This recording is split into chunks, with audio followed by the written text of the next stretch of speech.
में किन चीज़ों को कैसे समझना है, क्योंकि शुक्ल जी को समझने से पहले अगर आप उसको समझ लें तो शुक्ल जी को समझना थोड़ा आसान हो जाएगा। तो मैंने वही किया, हिंदी साहित्य का सरल इतिहास लिया विश्वनाथ त्रिपाठी जी का, मैंने उसको पहले पढ़ा, उसका नोट्स बनाया। उसमें मैथ, रीजनिंग, डीआई और रिसर्च के लिए मैं तो बता रहा हूँ कि रिसर्च, टीचिंग के बाद रिसर्च करिए, इसके बाद आप रीजनिंग कर लीजिए। रीजनिंग के 2 क्वेश्चन लगभग रहते हैं। का थोड़ा फर्क पड़ता है या नहीं, क्योंकि आपकी शुरुआती वहीं से हुई थी कि एक दोस्त आपके रूम पे आए, वो भी डीआरएफ की तैयारी करते थे, उनका भी हो गया, आपका भी हो जो गया। हमारे बीएचयू के जितने मित्र लोग थे, ऐसा कि विषय हम लोग का ऑनर्स जो है हिंदी साहित्य ही रहा है, तो हिंदी साहित्य था, लेकिन पढ़ने का बहुत मन नहीं करता, तो उस समय कोरोना भी आ गया था। तो एग्ज़ाम कैसे पास होते हैं उस समय चल ही रहा था, ऑनलाइन वाला, पेपर दीजिए पास हो गए। जो जो इम्पोर्टेंट चीज़ें लिखी, जो भूमिकाओं में बोला गया, प्रकाशन वर्ष क्या है, पात्र कौन कौन से इम्पोर्टेंट हैं, किन पात्रों का किनसे संबंध है, घटनाएं कैसे कैसे आगे बढ़ी हैं, तो सबको मैं लिख लेता था। और फिर थर्ड अटैम्प्ट दिया, थर्ड अटैम्प्ट में भी नेट हो गया, फिर फोर्थ दिया, फोर्थ में भी नेट हो गया। तो कुछ दोस्त बोले ना कि भाई तुमसे नहीं होगा, अब तुम रहने दो, तुम जिस क्षेत्र के लिए आए तो वही काम करो अपना। किसी नेट हो, कोई भी पेपर आप दो, सबसे पहले तो प्रीवियस ईयर पेपर ले लो। प्रीवियस ईयर पेपर से क्या होगा कि आपकी जो समझ है कि हाँ कौन से क्वेश्चंस कैसे लोग बना रहे हैं, अब कैसे कैसे फॉर्मेट को चेंज कर रहे हैं, अब अगला क्वेश्चन कैसा ये बनाना चाह रहे हैं, ये चीज़ें समझ में आने लगेंगी। फिर वही मेथड अपनाया कि यार मुझे साहित्यिक रचना ही पढ़नी, क्योंकि जो आदत बन जाए ना कि नहीं यार ये तो पूछता नहीं है, यही पढ़ो, मैं वही किया, वही पढ़ना स्टार्ट किया। फिर पढ़ा, फिर वही हुआ नेट, दोबारा नेट, इस बार 2-3 क्वेश्चन से मेरा रुक गया जा रहा। दोस्तों मैं हूं शिवम दिवाकर और अक्सर आप लोगों के लिए वीडियो बनाता रहता हूं। अभी कुछ दिन पहले डीआरएफ का रिजल्ट आया और बहुत सारे स्टूडेंट का उसमें सिलेक्शन हुआ। उनको हमारी तरफ से ढेरों बधाइयाँ कि आपका सिलेक्शन हो चुका है। और बहुत सारे छात्र व छात्राएं ऐसे हैं जिनका इस बार नहीं हुआ, वो काफ़ी डिमोटिवेट हो गए हैं। उनसे मैं यही कहना चाहूँगा, आप लोग लगे रहो, आपका भी कभी ना कभी होगा ज़रूर। आज की वीडियो में हमारे खास मेहमान हैं शुभम यादव। इन्होंने जब पहला अटेम्प्ट दिया था, ना तो उसमें इनका नेट हुआ और ना ही डीआरएफ हुआ। फिर उन्होंने लगातार 3 बार नेट को क्वालिफाई किया और 5वें अटेम्प्ट में लगभग इनका शायद डीआरएफ भी हो गया है। तो शुभम जी, आपका 2024 में ही हुआ था, लेकिन हम अभी जब रिजल्ट आए इस वाले में आपसे मुलाकात कर रहे हैं। और आपका विषय हिंदी साहित्य था। आपको भी हमारी तरफ से ढेरों बधाइयाँ।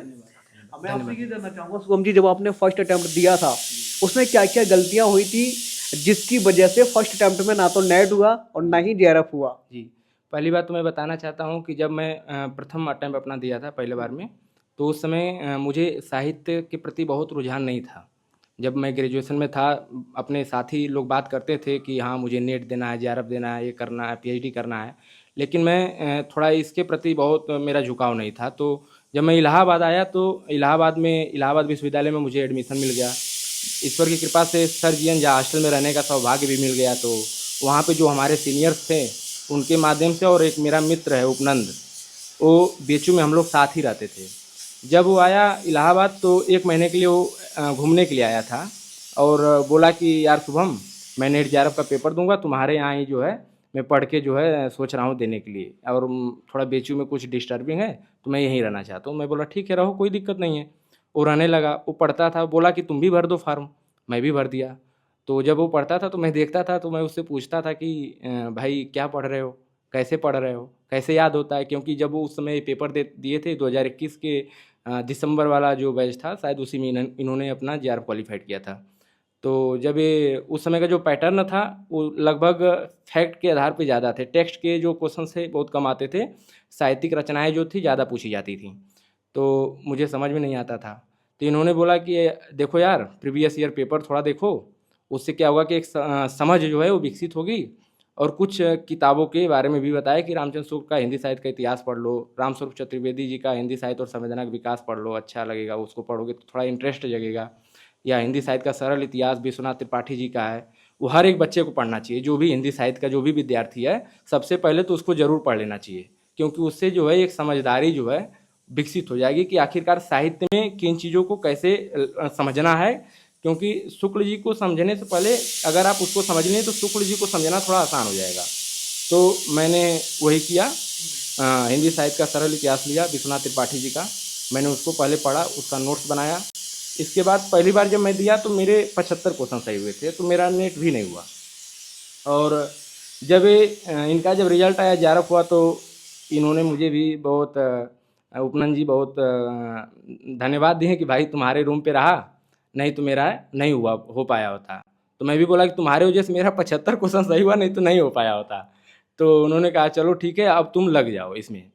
तो मैं लगा, लेकिन उस समय मैं बता रहा हूँ ना, जो पैटर्न था वो साहित्यिक रचनाओं के प्रति ज़्यादा झुकाव था यूजीसी नेट का, और टेक्स्ट के जो क्वेश्चन आते थे वो बहुत कम पूछे जाते थे, बहुत कम। मतलब मान लीजिए साहित्यिक रचनाएं 70 हैं, तो टेक्स्ट की रचनाएं जो है वो 30 है, बस इतने, ये रेशियो उस समय चलता था। तो लोग जो टेक्स्ट के प्रति जो झुकाव था, बच्चे नहीं पढ़ते थे। मैं भी वही किया, मैं दृष्टि की जो एक किताब है यूजीसी नेट की, मैंने वही खरीदा, उसको पढ़ना स्टार्ट किया, पढ़ा, अच्छा लगा।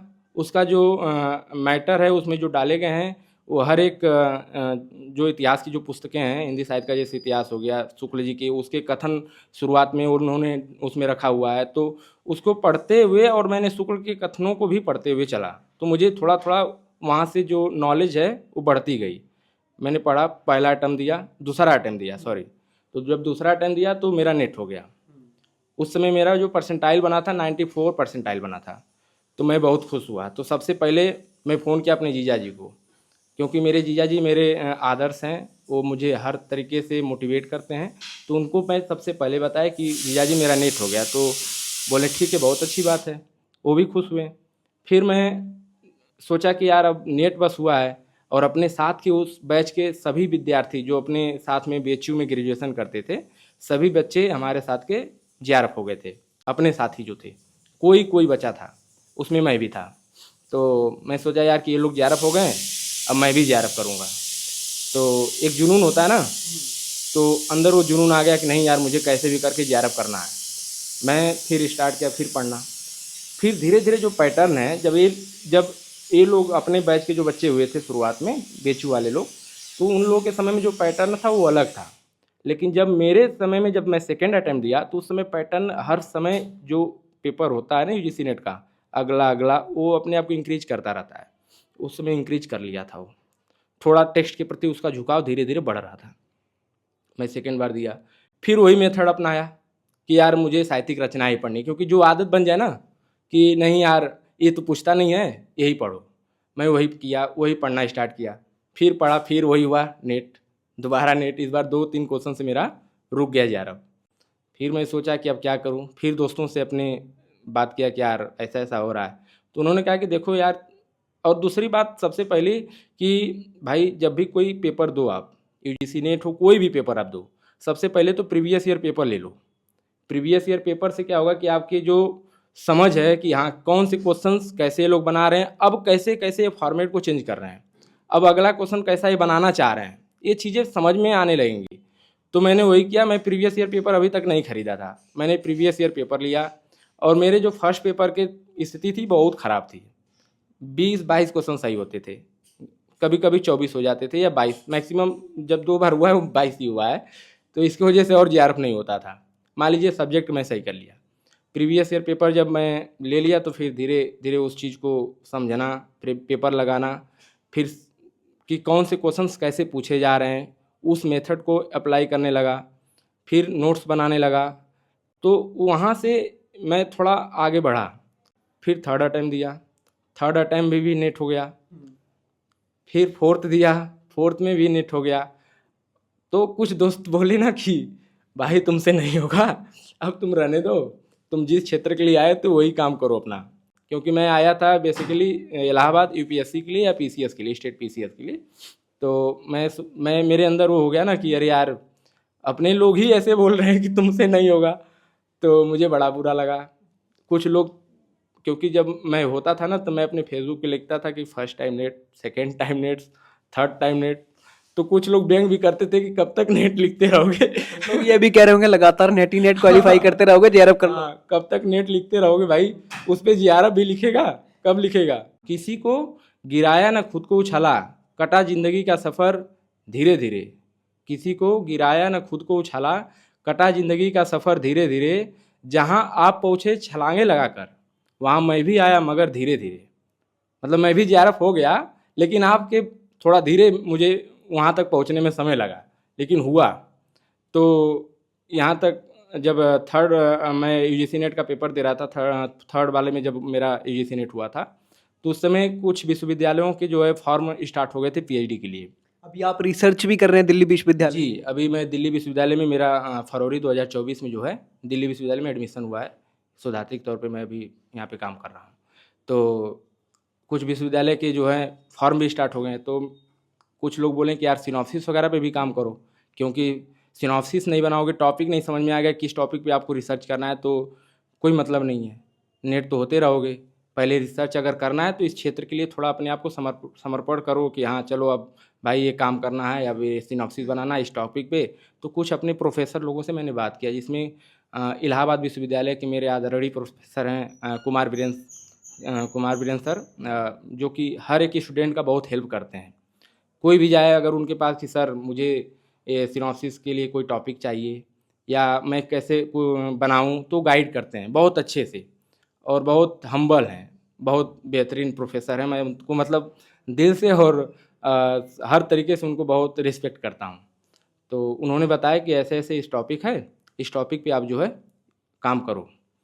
तो मैं बोला ठीक है सर। मैंने बनाना स्टार्ट किया, सिनॉप्सिस बनाया। इसके बाद जो है सर से जब इंटरव्यू देना हुआ, तो सर से मैं पूछता था कि सर अच्छा इस मेरे टॉपिक पे कैसे कौन कौन से क्वेश्चन पूछे जा सकते हैं।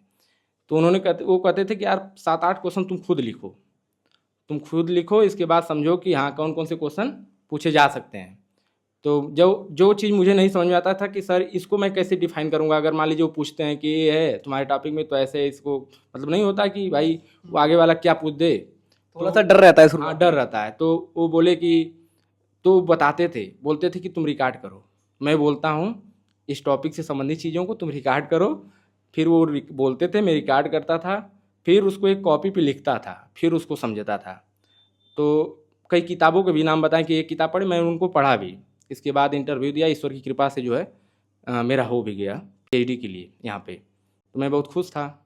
इसके बाद जब अभी 5th अटेम्प्ट देना था, तो मैंने सोचा कि यार दिल्ली यूनिवर्सिटी में हुआ है बिना पैसे का, और मिडिल क्लास के फैमिली के जो बच्चे होते हैं उनकी स्थिति वैसे ही ख़राब होती है, कैसे कैसे चीज़ों को चलाएंगे, लंबा संघर्ष इसमें रहता है।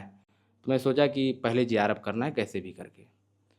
तो जो हमारे सीनियर लोग थे वो भी हमारे ऊपर विश्वास करते थे कि नहीं ये कर लेगा जेआरएफ, मोटिवेट करते रहते थे हमेशा कि हाँ भाई तुम कर लोगे, तुम्हारे अंदर वो है कि तुम कर लोगे।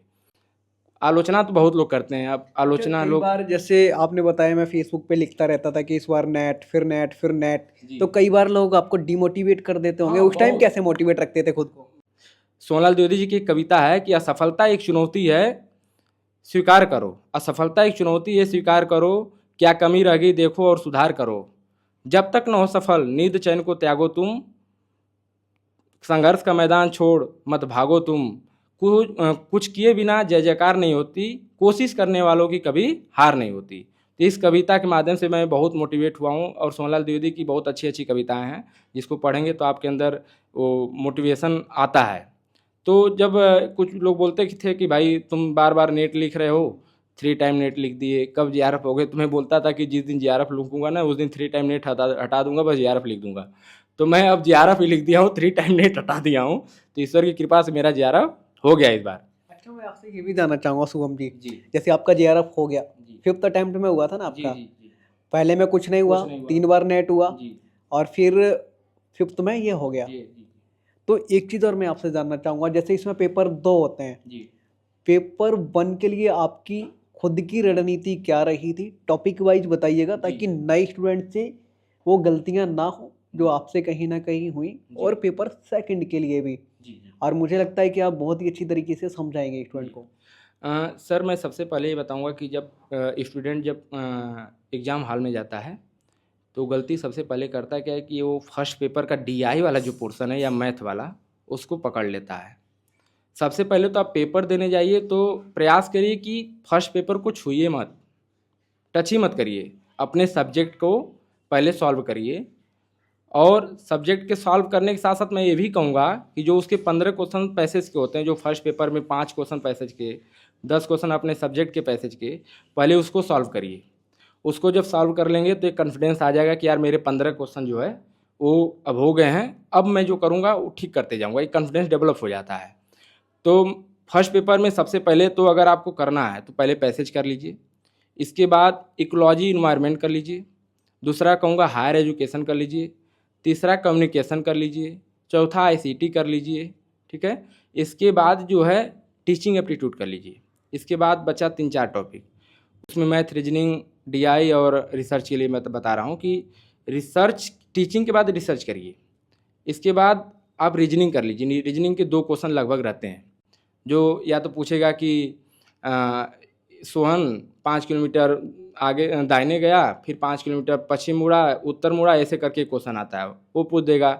या फिर कोडिंग वाला पूछ देता है कि ABCEF फिर संबंध ऐसे करके फिर आगे कौन सा अक्षर आएगा, ऐसे पूछ देगा रीजनिंग में।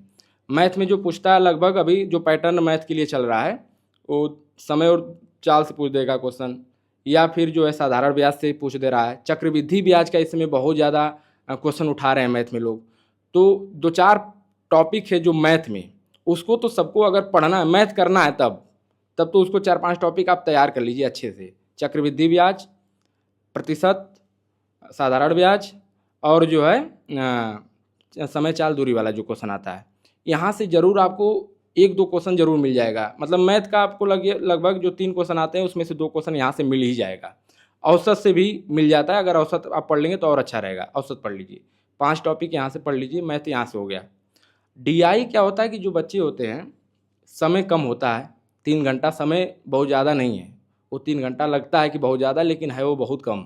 जब आप डीआई के चक्कर में पढ़ते हैं ना, तो 20 से 25 मिनट आपका डीआई लेता है। बहुत टैलेंटेड बच्चा है, डीआई बहुत अच्छा, डीआई मैथ उसको बहुत अच्छा आता है, तो 15 मिनट कम से कम उसका भी जाएगा। तो करिए क्या कि पहले हायर एजुकेशन कर लिए, इकोलॉजी इन्वायरमेंट वाला पोर्शन कर लिए, कम्युनिकेशन कर लिए, टीचिंग एप्टीट्यूड कर लिए, आईसीटी कर लिए, लॉजिकल रीजनिंग कर लिए। इसके बाद मैथ, डीआई और रीजनिंग को बाद में करिए।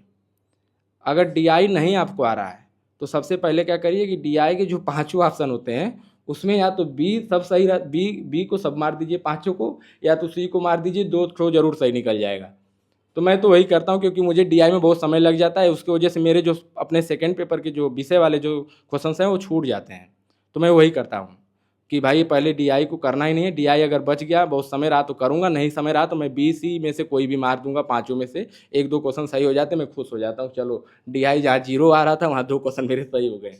तो वही होता है। इसके बाद सब्जेक्ट में आपको फर्स्ट पेपर में करना क्या है कि इकोलॉजी इन्वायरमेंट और हायर एजुकेशन के लिए आप कहीं यूट्यूब चैनल पे मत पढ़िए, किसी का वीडियो मत देखिए, कोई किताब मत पढ़िए, प्रीवियस ईयर पेपर लाइए। प्रीवियस ईयर पेपर में मैं बताऊं, मैं यही पढ़ता हूं, दिखा रहा हूं आपको। ये एजीपी है, एजीपी का फर्स्ट पेपर है।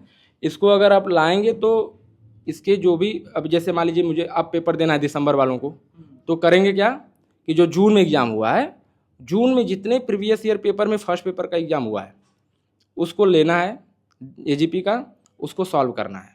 तो वहाँ से हायर एजुकेशन, इकोलॉजी इन्वायरमेंट, ये 10 क्वेश्चन जो हैं आपके तैयार हो जाएंगे। आप 5, 6, 7, 10 दिन जब उसको पढ़िए, मान लीजिए 5 ईयर प्लान है वो उसको पढ़िए।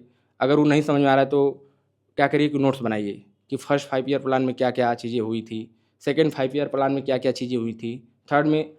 तो यहाँ से क्या होगा कि आपके यही क्वेश्चन बाद में भी आएंगे।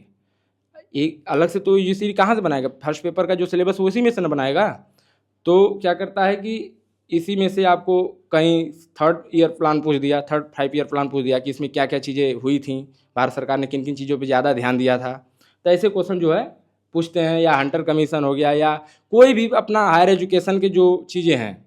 तो आप क्या करिए, पहले प्रीवियस ईयर पेपर लाइए, प्रीवियस ईयर पेपर को सॉल्व करिए, जो क्वेश्चंस नहीं आ रहे हैं उनको नोट्स बनाइए, बिना नोट्स के आगे मत बढ़िए। नहीं समझ में आ रहा है उसको नोट करिए, फिर आगे बढ़िए। उसमें जो व्याख्या दिया उसको अच्छे से पढ़िए, उसको हाईलाइट करिए, फिर उसका नोट बनाइए, फिर आगे बढ़िए।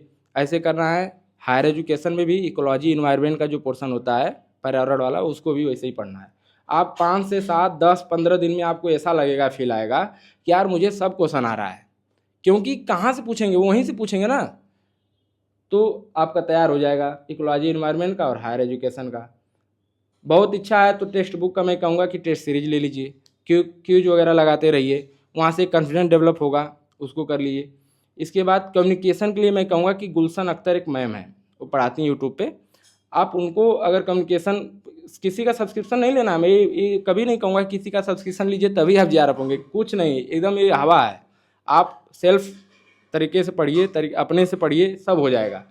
तो गुलशन मैम का कम्युनिकेशन का वीडियो बहुत सारा पड़ा हुआ है यूट्यूब पे, आप उनके प्लेलिस्ट में जाएंगे, सब मिल जाएगा, पढ़ लीजिए, नोट्स बना लीजिए। ये नहीं कि मुझे कम्युनिकेशन पढ़ा रही हैं, क्योंकि वो पढ़ाती हैं ऐसा ना कि लगता है कि यार एकदम समझ में आता जा रहा है, कुछ अलग नहीं है, एकदम सो के आदमी पढ़े, फील आता है कि यार ये तो बहुत आसान चीज़ है, इस तो मैं समझ गया। लेकिन उसको समझना ही नहीं है, उसको नोट करना है कि हाँ क्या क्या चीज़ें वो बता रही हैं, उसको नोट करके तब आगे बढ़ना है। ऐसे ही टीचिंग एप्टीट्यूड भी वो पढ़ाती हैं, बहुत अच्छा पढ़ाती है टीचिंग एप्टीट्यूड गुलशन मैम, उनका वो भी नोट्स वहाँ से बना लेना है। बच्चा बहुत अच्छा वीडियो छोटा छोटा बनाते हैं कुमार भरत, 2 मिनट का 3 मिनट का फ्री वीडियो पूरा यूट्यूब पे उनका। इनका मैंने बहुत नाम सुना है हर एक स्टूडेंट से। अगर आपको कुमार भरत को 2-2 3-3 मिनट देते हैं, 2-3 मिनट का रहेगा, लेकिन वो नोट करने में 10 मिनट लगता है, तो 2-3 मिनट में आपको बहुत अच्छे पॉइंट वो बता देते हैं हर चीज़ का, तो उसको नोट कर लेना है। इसके बाद जब आप रिसर्च एप्टीट्यूड में आते हैं तो एक अदिति मैम है, वो पढ़ाती हैं, बहुत अच्छा पढ़ाती हैं। उनका सब्सक्रिप्शन नहीं लेना है ये नहीं कहूँगा, लेकिन मैं इतना कहूँगा कि उनके अगर रिसर्च एप्टीट्यूड का वीडियो देख लेते हैं, वो टीचिंग एप्टीट्यूड के भी बारे में पढ़ाती हैं, ICT के भी बारे में भी पढ़ाती हैं। अगर उनके वो वीडियो देख लेते हैं तो आपको एक समझ विकसित हो जाएंगी कि हाँ कैसे क्वेश्चंस को करना है, किसको इवेल्युएट करना है, ये सब चीज़ों को बहुत अच्छे से वहाँ डिस्क्राइब किए हैं, वहाँ से वो कर लेना है। इसके बाद बचा आपका ICT वो अदिति मैम को बता ही दिया, कम्युनिकेशन गुलशन अख्तर मैम को बता दिया, टीचिंग एप्टीट्यूड बता दिया, लॉजिकल रीजनिंग भी अदिति मैम पढ़ाती हैं, बहुत अच्छा पढ़ाती हैं, और कुमार भरत सर भी बहुत अच्छा पढ़ाते हैं, वहाँ से आप उसको कर लेना है। DI को क्या करना है कि हम तो ये नहीं कहेंगे कि DI आप टीचरों से पढ़ते रहिए, DI खुद प्रीवियस ईयर पेपर लगाइए, नहीं समझ में आ रहा है भाई साहब छोड़ दीजिए, क्योंकि DI कितनों लगाएंगे आपको उस समय बस जायज़ करेगा। कभी समझ में आ गया जिसको उसको आ जाएगा, 2 दिन 3 दिन 4 दिन में समझ में आ गया, अगर फिर भी नहीं आ रहा है क्वेश्चन आपको तो फिर छोड़ दीजिए, मत उसमें परेशान होइए, तब अपने सब्जेक्ट पे ज़्यादा ध्यान दीजिए।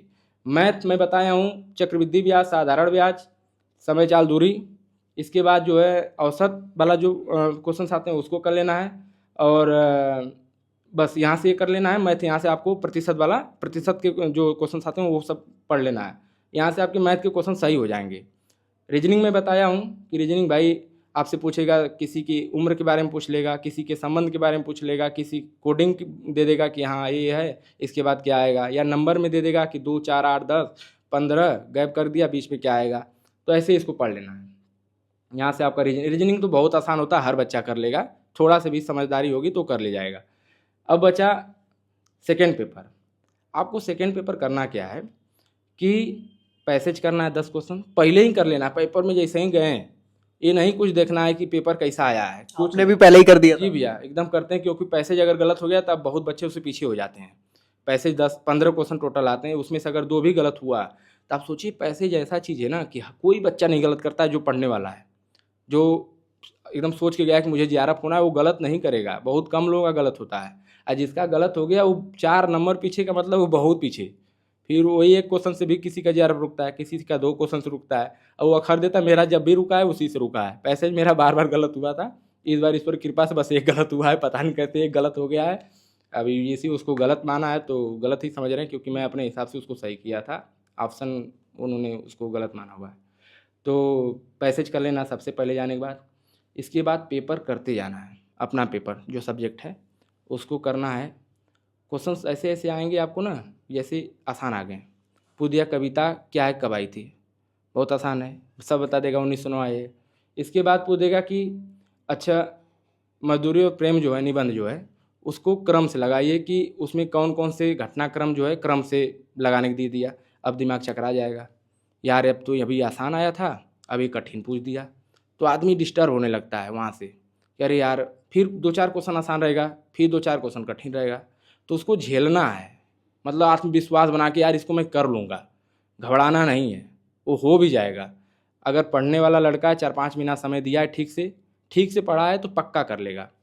तो ऐसे जैसे जितनी विधाएं हमारे सिलेबस में लगी हुई हैं, जिसमें निबंध हो गया, कहानी हो गया, उपन्यास हो गया, आत्मकथा हो गया, इसके बाद जो है कहानी हो गया, नाटक हो गया, कविता हो गया, ये जितनी विधाएँ लगी हैं सभी विधाओं से घटनाक्रम अब पूछना स्टार्ट कर दिया है। अभी तक पैटर्न यूजीसी का नहीं था, 2023 वाले से ये स्टार्ट किया है ये वाला पैटर्न।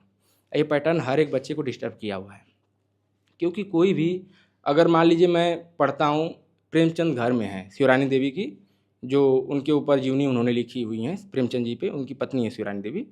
तो अगर मैं उसको पढ़ता हूँ तो अगर मान लीजिए फ्लो में मैं पढ़ गया कि हाँ ये प्रेमचंद ऐसे थे, इनके साथ ये हुआ, इस स्कूल में पढ़े, ये इस संगोष्ठी में जाते थे, गांधी जी से कब मुलाकात करते थे, हैं, फिर इनके साथ क्या क्या हुआ, इनके साथ इनकी चाची क्या की, ये सब घटनाएं जब पढ़ते जाएंगे तो फ्लो में याद हो जाएगा।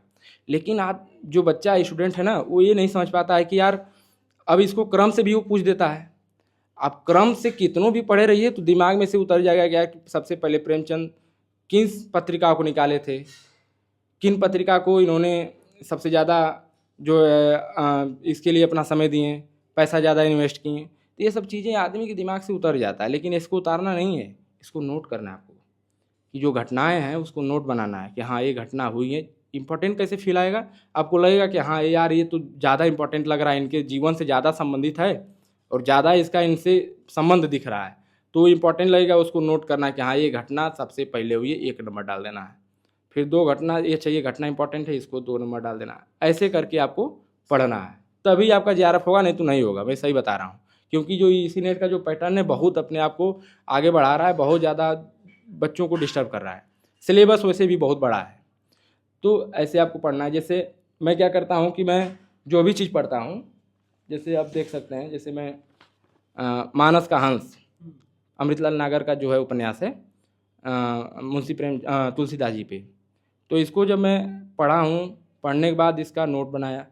फिर देखिए भूमिका सब लिख डाला हूँ।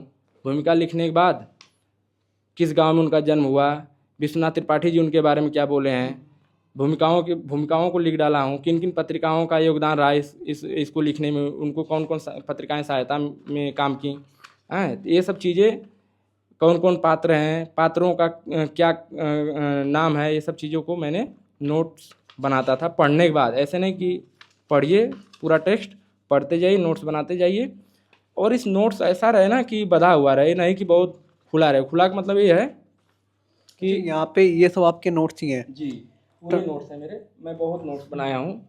जब जेआरएफ नहीं मैंने अब तक बहुत सारे जेआरएफ टॉपर के इंटरव्यू किए, लेकिन इतने नोट्स तो मुझे किसी के पास नहीं मिले हैं। मैं हर एक विधा का जो है, हर एक उपन्यास हो गए यहीं पे रखिए, निबंध, टेबल पे ही रखिए तो थोड़ा सही दिखेंगे। यहाँ पे रख के दिखाइए थोड़ा सा कि कौन कौन से एक और द्रोणाचार्य नाटक है, इसको मैं पढ़ा, जो जो इंपॉर्टेंट चीज़ें लिखी, जो भूमिकाओं में बोला गया, प्रकाशन वर्ष क्या है, पात्र कौन कौन से इंपॉर्टेंट हैं, किन पात्रों का किनसे संबंध है, घटनाएं कैसे कैसे आगे बढ़ी हैं, तो सबको मैं लिख लेता था। और कथन कौन कौन से इंपॉर्टेंट है, किन कथन पे ज़्यादा लगे कि हाँ यूजीसी नेट पूछ सकता है कि ये पात्र ये बोला है, तो इस कथन को अपने जीवन से और समाज से इसका क्या संबंध हो सकता है, तो उस पर ज़्यादा वो लोग ध्यान देते हैं, तो कथन को लिख लेता हूँ। फिर लगभग इसी में से आता है जो नोट्स आप बनाइए। अगर ईमानदारी से नोट्स बना रहे हैं, खुद को समझ के कि हाँ मुझे निकालना है, तो वहीं से हर चीज़ पूछेगा, नहीं निकल वहीं से बन जाएगा आपका क्वेश्चन। तो ऐसे मैंने सभी विधाओं के जो है नोट्स बना डाले। पेपर सेकंड के लिए कुछ और आपको लग रहा है कि कुछ बचा है या नहीं? हाँ, पेपर सेकंड के लिए मैं ये कहूँगा कि सबसे पहले जो है आप टेस्ट खूब दीजिए। टेस्ट बुक ऐप मैं बार बार रेफरेंस दे रहा हूँ, उसको मैं प्रमोट नहीं कर रहा हूँ, लेकिन मैं बोल रहा हूँ कि मैं व्यक्तिगत तौर पे वहाँ से बहुत सारे टेस्ट दिए हैं, बहुत सारे टेस्ट दिए हैं। तो आपको टेक्स्ट बुक नहीं, कोई भी कोचिंग संस्था का अगर टेस्ट मिल जाता है तो आप टेस्ट दीजिए। उससे क्या होगा, कॉन्फिडेंस डेवलप होगा, आपका क्वेश्चंस को समझने का एक तरीका विकसित होगा। पेपर से पहले ये सब चीज़ें जब हो जाती हैं, जब झेल लेंगे ना, तब जब पेपर में बैठेंगे एग्जाम हॉल में, तो आपको लगेगा कि हाँ यार मैं कर लूँगा। तो ये सब चीज़ें पहले ही कर लीजिए। ऐसा नहीं कि पेपर हॉल में गए, पता चला कुछ किए नहीं है, फिर कॉन्फिडेंस आपका लो हो गया, पेपर सब खराब करके आ गए। ऐसा नहीं करना है। तो आप टेस्ट खूब दीजिए। और कविताओं के लिए मैं ये कहूँगा कि सारी कविताएं आपको नहीं पढ़नी है। आधुनिक काल से संबंधित जितनी कविताएं उसको पढ़ लीजिए, उसकी घटनाएं पढ़ लीजिए, उसमें किन किन विषयों पे बात किया गया उसको पढ़ लिए, उसकी भूमिका पढ़ लिए, वो जो कविता है किस कविता संग्रह में आया है, किनको समर्पित किया गया है, ये सब पढ़ लिए। इसके बाद जब आप आदिकाल की जो कविताएं हो गई या जो आधुनिक काल से पहले की जितनी कविताएं लगी हैं, उसको क्या करिए कि आप सबको नहीं पढ़ना है।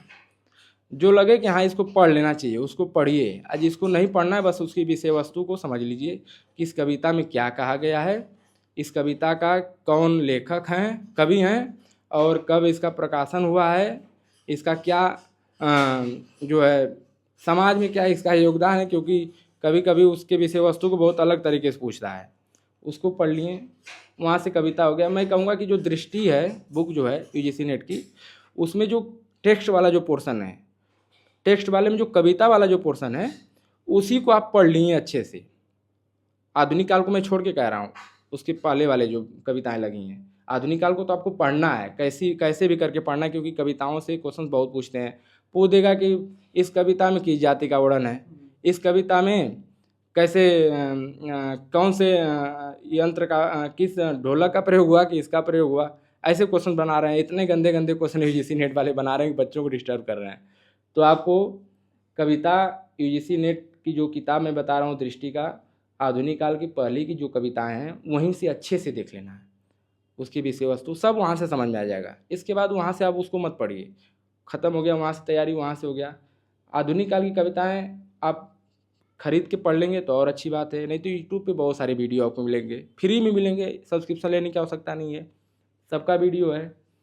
थोड़ा थोड़ा देख लिए, समझ में आ गया कि हाँ इस कविता का क्या अर्थ है, क्या कहना चाहते हैं, किन को समर्पित है, ये सब चीज़ें आपको समझ में आ गया। यहाँ से आप आगे बढ़े। इसके बाद क्या होगा कि जो उपन्यास हैं, आप उपन्यास को पढ़िए, जो पढ़ना है। जैसे पढ़ना कौन कौन सा है, मैं ईमानदारी से कहूँ कि उपन्यास, कुछ ऐसे उपन्यास हैं जिसको पूरा पढ़ना चाहिए। एक तो गोदान को सबसे पहले पूरा पढ़ लेना चाहिए, मानस का हंस को पढ़ लेना चाहिए, इसके बाद जो है झूठा सच को पढ़ लेना चाहिए। बहुत मोटी है लेकिन अगर समय है तो पढ़ लेना चाहिए। फिर तमस को पढ़ लेना चाहिए, क्योंकि ये सब ऐसे उपन्यास है ना कि आपको समाज को, पहले जो समाज था और अब के समाज के नज़रिए को समझने का एक दृष्टिकोण भी देता है कि क्या क्या परिवर्तन हो रहा है, अब आगे क्या होने वाला है। क्योंकि देखिए वो लेखक उतने समय पहले दृष्टि रखते थे कि हाँ अब इस समय ऐसा हो सकता है, आगे क्या हो सकता है। वो चीज़ें घटना जो घटित होती हैं हमारे समाज में, उसको अपने आप को रिलेट करने का वो होता है कि हाँ ऐसा हुआ था, देखिए वो ऐसा बोले थे तो सच में ऐसा होता जा रहा है। इसको करना है, इसको पढ़ना है। इसके बाद परीक्षा गुरु पढ़ लीजिए, देवरानी जेठानी हम तो कहेंगे दृष्टि की जो किताब है उसमें पर्याप्त, वहीं से पढ़ लीजिए। और जो उपन्यास हैं जिसमें मैलाचल को ज़रूर पढ़ लीजिए, राग दरबारी को पढ़ लीजिए। ज़िंदगी नामा को हम नहीं कहेंगे पढ़ने के लिए, ज़िंदगी नामा को आपको किसी भी किताब में जो भी उसका सारांश वगैरह है उसको पढ़ लीजिए, उसकी रचना, उसके पात्रों को पढ़ लीजिए, उसकी विषय वस्तु समझ लीजिए। इसके बाद जो लेखक हैं उसका प्रकाशन वर्ष क्या है उसको पढ़ लीजिए। इसके बाद जैसे आपहुदरी है, तो उसको भी पूरा हम नहीं कहेंगे पढ़ने के लिए, वही करना है किसी भी पुस्तक से उसका सारांश पढ़ लिए, विषय वस्तु वगैरह, लेखक कौन है, पात्र कौन है, ये समझ लिए बस। वहाँ से क्वेश्चन बहुत आते नहीं हैं। ज़िंदगी नामा से तो हमेशा, जब भी आप देखे भी होंगे कि ज़िंदगी नामा से क्वेश्चन जो भी बनते हैं वो पंक्तियाँ होती हैं, वो भी किसी गीत से संबंधित पंक्ति होती है। तो ये सब याद भी नहीं होता है, क्योंकि वो जो भाषा है ना वो राजस्थानी वगैरह थोड़ा क्लिष्ट भाषा होता है, वो समझ में नहीं आता है, तो याद ही नहीं होता है। राजस्थानी कह रहे हैं, सॉरी पंजाबी, तो भाषा समझ में भी नहीं आता है, तो इसलिए हम कहेंगे कि उसको नहीं पढ़ना है। परिवार में सबसे बड़े हैं छोटे हैं? मैं परिवार में सबसे छोटा हूँ। आपकी हॉबी क्या है? मेरी हॉबी क्रिकेट खेलना। अच्छा, जब आपका ये जेआरएफ हो गया था तो परिवार का रिएक्शन कैसा था? आप काफ़ी गरीब फैमिली से मुझे लगता है निकल कर के बाहर आए। जी, परिवार वाले मेरे बहुत खुश हैं कि मेरा लड़का जहाँ कुछ नहीं था अब बहुत कुछ है। उनके लिए बहुत बड़ी खुशी थी कि जेआरएफ हो गया, क्योंकि जब भी वो पूछते थे कि क्या कर रहे हो तुम इस समय, तो मैं बोलता था कि यूजीसी नेट का पेपर दे रहा हूँ। फिर बोलते थे तुम यूजीसी नेट का पेपर क्यों दे रहे हो, मतलब पैसा वैसा मिलेगा? तो हम बोलते थे कि हाँ पैसा जेआरएफ जब होंगे तब मिलेगा, अभी यूजीसी नेट पे पैसा नहीं मिलता है। कुछ यूनिवर्सिटियाँ देती हैं, कुछ नहीं देती हैं। जैसे दिल्ली यूनिवर्सिटी में क्या है कि 16 लोगों को बस यूजीसी नॉन नेट फेलोशिप मिलती है। इसमें मेरा ईश्वर की कृपा से उसमें भी नाम आ गया था 16 लोगों में। तो सबको तो मिलता नहीं है, इतना एडमिशन है, इसके बाद 16 लोगों को ही मिल रहा है। तो यहाँ पे खर्च चलाना, फैमिली भी एक आपसे अपेक्षा रखती है कि बच्चा मेरा इतना बड़ा हो गया है, और घर में कोई कमाने वाला ना हो तो सोचते हैं कि कुछ करे ताकि हम लोग के अभी जो चीज़ें हैं वो आगे बढ़ें। तो वो लोग बहुत खुश हैं। मुझे बहुत अच्छा लगता है कि मेरा जेआरएफ हो गया, क्योंकि मेरा सपना था। मेरे दोस्त सारे जेआरएफ थे, मैं जेआरएफ नहीं था, मैं बस नेट था।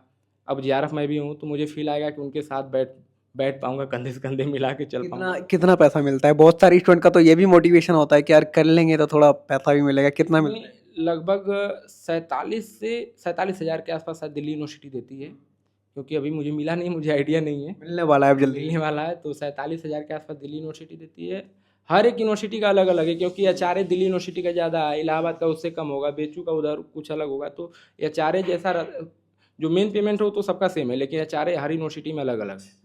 तो उसके हिसाब से हमें लगता है कि यहाँ 47 हज़ार मिलता है। लगभग 50,000 के आसपास कई स्टूडेंट बताते हैं। 50 हज़ार के आसपास मिलता है। अच्छा, आपका क्या आपको लगता है जैसे आपकी शुरुआत ही वहाँ से हुई थी, जैसे आपका दोस्त जेआरएफ की तैयारी करता था वहाँ से, कि फ्रेंड सर्कल का थोड़ा फर्क पड़ता है या नहीं? क्योंकि आपकी शुरुआत ही वहीं से हुई थी कि एक दोस्त आपके रूम पे आए, वो भी जेआरएफ की तैयारी करते ऐसा थे, है उनका भी हो गया, आपका भी हो जो गया। हमारे बीएचयू के जितने मित्र लोग थे, ऐसा कि विषय हम लोग का ऑनर्स जो है हिंदी साहित्य ही रहा है।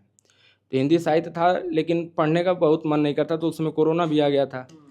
तो एग्ज़ाम कैसे पास होते हैं उस समय चल ही रहा था, ऑनलाइन वाला पेपर दीजिए पास हो गए, पास हो जाते थे। तो बहुत झुकाव नहीं था मेरा हिंदी साहित्य को लेके। लेकिन जब जेएनयू का एंट्रेंस देना था तो मैं थोड़ा बहुत पढ़ा था। गोविंद पांडे और सरस्वती पांडे की एक पुस्तक है जिसमें साहित्यिक रचनाएं वगैरह पे बहुत अच्छा उसमें चीज़ें दी हुई हैं। तो उसमें साहित्यिक रचनाएं ज़्यादा पूछती हैं जेएनयू के जो एंट्रेंस होते थे। तो मैंने उसको पढ़ा, वहाँ पे मेरा 65 क्वेश्चन सही हुआ। तो मुझे लगा कि मैं भी कर सकता हूँ। फिर ये लोग बात भी करते थे नेट का, जेआरएफ का। मुझे लगता था कि यार नेट और जेआरएफ करने के बाद बहुत समय लेता है, 5 साल पीएचडी करना है। मतलब पैसा लेने के लिए लोग 5 साल करते हैं पीएचडी, कुछ लोग ज़्यादा भी करते हैं। तो समय ज़्यादा है, घर परिवार की स्थिति वैसी है नहीं कि मैं इधर काम करूं, इस क्षेत्र में समय दूं। तो मैं सोचा कि या तो मैं वनडे में चला जाऊं या किसी ऐसे जगह पे जहाँ पे मैं जल्दी सक्सेस हो जाऊँ। तो मुझे एक लोग सलाह दें कि भाई तू स्टेट पीसीएस वगैरह देख। तो मैं इलाहाबाद चला आया। इलाहाबाद आया तो जो इलाहाबाद यूनिवर्सिटी का जो पेपर होता है वो विषय से संबंधित बहुत ज़्यादा नहीं रहता है। जो पीजी का जो परास्नातक वाला जो अपने सब्जेक्ट का जो पेपर होता है एंट्रेंस वाला, तो उसमें मैथ भी आ जाता है, रीजनिंग भी आ जाता है, इंग्लिश भी आ जाता है। तो उसमें मैथ रीजनिंग सब पढ़ ही रहे थे हम लोग। तो मेरा निकल गया एंट्रेंस इलाहाबाद यूनिवर्सिटी का, और एडमिशन भी मिल गया। ईश्वर की कृपा से नंबर ठीक था। सर जी एन हॉस्टल, वो सौभाग्य होता है उस हॉस्टल में जाना, क्योंकि मेरे सीनियर लोग बहुत वहाँ से आईएएस वगैरह बने हैं लोग, और मोटिवेशन मिलता था वो लोग आते थे तो। और वहाँ पे जो सीनियर लोग हैं बहुत सम्मान करते हैं अपने जूनियरों का, मान सम्मान बहुत करते हैं, कभी कोई दिक्कत नहीं होता है। तो बड़ा अच्छा लगा कि यार बहुत अच्छी जगह आ गया हूँ। वहाँ पे और भी इन्वायरमेंट मिला, जो अपने साथी थे वो भी इसी चीज़ की तैयारी करते थे। और फिर मेरे दोस्त आ गए जो आपको बताया मैं। तो फिर वहाँ से चीज़ें धीरे धीरे आगे बढ़ती गई, साहित्य के प्रति झुकाव धीरे धीरे बढ़ता गया। और अभी वर्तमान में मैं पीएचडी कर ही रहा हूँ दिल्ली विश्वविद्यालय से। दिल्ली अच्छा, विश्वविद्यालय। मजा आता है नहीं जब किसी से कहते हो कि दिल्ली बहुत विश्वविद्यालय से गर्व कर? फील होता है। मतलब मैं जब बोलता हूँ कि मैं दिल्ली विश्वविद्यालय से पीएचडी कर रहा हूँ तो बड़ा अच्छा लगता है। मतलब क्योंकि सपना होता है दिल्ली विश्वविद्यालय में। वही ग्रेजुएशन जो है बनारस हिंदू यूनिवर्सिटी से किया, इन लोगों के साथ रहा, थोड़ा इन्वायरमेंट वैसा मिला, ईश्वर की कृपा से यहाँ तक पहुँचा आप पूरा निकल गए। जी। तो दोस्तों आज की और अभी वीडियो में संघर्ष बहुत बाकी है। अभी तो अभी continue तो चल बहुत रहा है। संघर्ष चलेगा। अभी जीवन में बहुत सारे पड़ाव आएंगे, उसको पार करते हुए ईश्वर देखिए कहाँ तक लेके जाते हैं। जब तक कभी किसी का बुरा नहीं सोचेंगे तब तक आगे बढ़ाते रहेंगे। जिस दिन बुरा सोचना स्टार्ट करेंगे आगे नहीं बढ़ पाएंगे फिर। दोस्तों अभी हम शुभम यादव जी जो हैं उनके रूम पे ही बैठे हैं। आप देखेंगे कि इनके रूम पे इन्होंने बहुत सारी चीज़ें यहाँ पे लिख लिख के लगाई हुई हैं नोट पैड पे। इसमें काफ़ी वक्त लगता है। यहाँ कुछ किताबें इनकी रखी हुई हैं और इनके ये बहुत सारे नोट्स हैं। नोट्स के बारे में हम कुछ ज़्यादा बातचीत नहीं कर पाए इस वीडियो में, क्योंकि नोट्स काफ़ी ज़्यादा थे। ये प्रॉपर किसी दिन एक नोट्स की वीडियो बनाएंगे कि कौन से टॉपिक के किस तरीके से इन्होंने बनाए थे। और सबसे मज़ेदार बात यह है कि ये लोग पहले जहाँ ग्रेजुएशन के दौरान शायद रूम पे कुछ दिन साथ में रहे हैं, लेकिन मज़ेदार बात यह है कि अभी भी साथ में ही रहते हैं। दिल्ली में भी एक ही रूम में रहते हैं। एक ही रूम में रहते हैं, एक ही यूनिवर्सिटी से पीएचडी कर रहे हैं और साथ में रहते हैं। अच्छा लगता है क्योंकि जो मेरा पार्टनर है बहुत पढ़ने वाला है, उससे भी मुझे मोटिवेशन मिलता है और मुझे भी समझाता है कि हाँ ऐसे पढ़ो, क्योंकि आगे पहला मुझसे कहीं ना कहीं पहले जेआरएफ हुआ है और चीज़ों को ठीक से समझाता है। तो मुझे भी समझाता है कि हाँ तुम इस चीज़ को पढ़ो, इस चीज़ को छोड़ो, ऐसे पढ़ो, तो बहुत अच्छा लगता है। पक्की मित्रता है दोनों की। और आज हम इनके रूम पे आए हैं और अभी ये पूरा खाने की भी व्यवस्था कर रहे हैं कि भैया आज आपको जो है ना कि वहाँ का लिट्टी चोखा क्या बता रहे थे आप? बीडीसी इलाहाबाद इलाहाबाद में एक डिश चलता है सबका दोपहर वाला, दाल भात चोखा। वहाँ खाने के बाद बच्चे 2 घंटा सोते हैं दोपहर में। खा लिए, दोपहर में 2 घंटा सोते हैं, इसके बाद पढ़ने जाते हैं। आज वही इनके रूम पे बनना है तो भाई हमको भी वो खाने का सौभाग्य प्राप्त होगा। और ये वीडियो आपको कैसा लगा कमेंट बॉक्स में ज़रूर लिख करके बताएं। इनके जो दोस्त हैं दूसरे वो बना रहे हैं। अगर आपने भी एग्ज़ाम क्वालिफाई किया है तो आप हमें अपना एड्रेस या पता भेज सकते हैं हमारी इंस्टाग्राम आईडी पे, जो कि है शिवम दिवाकर के नाम से। आपका भी वीडियो बनाएंगे। इस वीडियो को देखने के लिए आपका बेहद शुक्रिया।